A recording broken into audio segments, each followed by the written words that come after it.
Neymar জুনিয়রকে আসন্ন football বিশ্বকাপের জন্য পুরোপুরি ফিট ও প্রস্তুত প্রমাণের উদ্দেশ্যে আরও 2 মাস সময় বেঁধে দিয়েছেন ব্রাজিলের প্রধান কোচ কার্লো আনচেলোত্তি।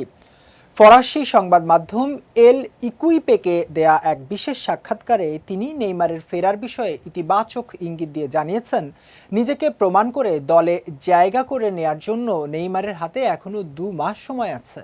আনচেলত্তি বলেন, নেইমার ব্রাজিলিয়ান ফুটবলে ইতিহাস তৈরি করেছে এবং এখনও তা অব্যাহত রেখেছে।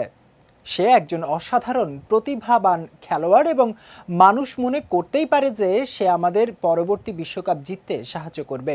বর্তমানে সিবিএফ এবং আমি তার পারফরম্যান্স মূল্যায়ন করছি।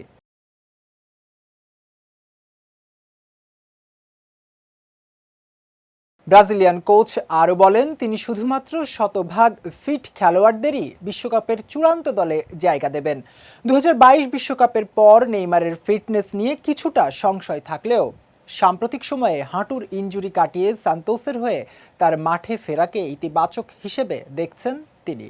বলেন, ইনজুরির পর নেইমার ভালোভাবে ফিরে এসেছে এবং গোলও করছে। তাকে এই ধারাবাহিকতা বজায় রাখতে হবে এবং ফিটনেস আরও উন্নত করতে হবে।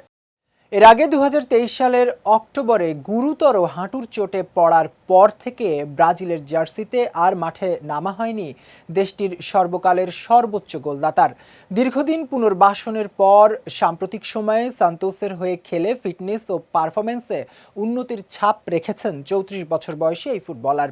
এদিকে গত মাসে ফ্রান্স ও ক্রোয়েশিয়ার বিপক্ষে প্রস্তুতি ম্যাচ দুটির প্রাথমিক দলে তার নাম রাখা হলেও শেষ পর্যন্ত চূড়ান্ত স্কোয়াডে জায়গা হয়নি নেইমার জুনিয়রের।